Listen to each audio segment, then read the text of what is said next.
वारी काहे हो जाला सनम बेवफा पे वारी काहे हो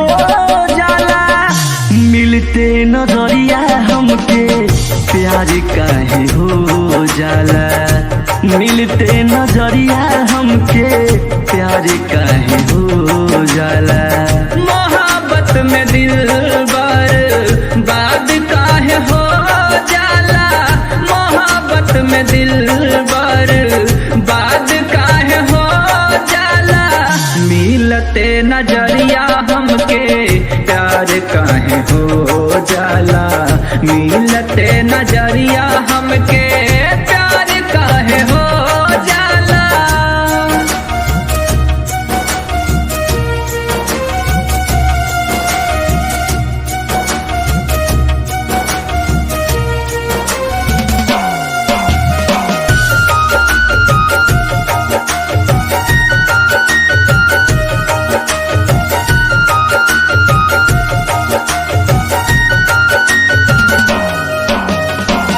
दिलवा हो जाला काहे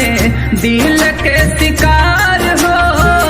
काहे के बनवला सुना राम जी तू प्यार हो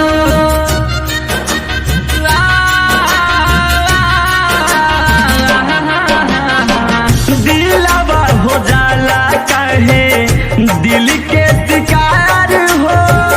काहे के बनवला सुना राम जी तू प्यार हो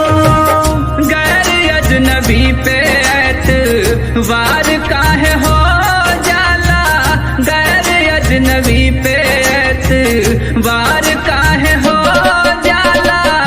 मिलते नजरिया हमके प्यार काहे हो जाला मिलते नजरिया हमके प्यार काहे हो जाला।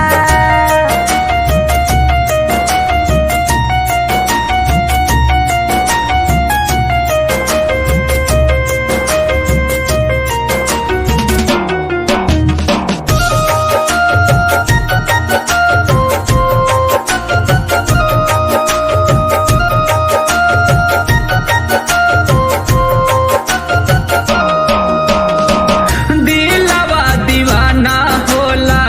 काहे के प्यार में चैन कुल लूट जाला मिल के अपना यार से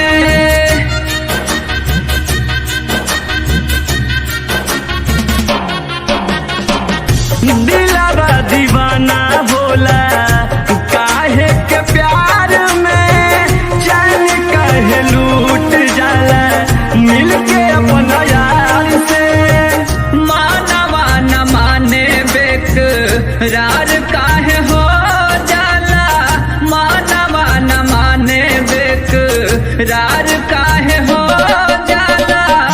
मिलते नजरिया हमके प्यार काहे हो जाला मिलते नजरिया हमके प्यार काहे हो जाला सनम बेवफा पे वार काहे हो जाला सनम बेवफा पे वार काहे हो जाला मिलते नजरिया हमके प्यार काहे हो जाला मिलते नजरिया हमके प्यार काहे हो जाला।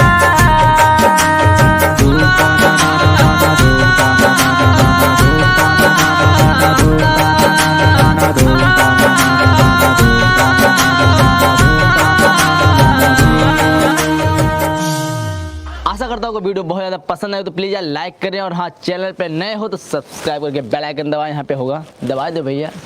दबा दो लाल लाल हो दबा दो खट से दबा दो काम हो जाएगी ठीक है नहीं मिलते नेक्स्ट वीडियो तो जय हिंद जय भारत।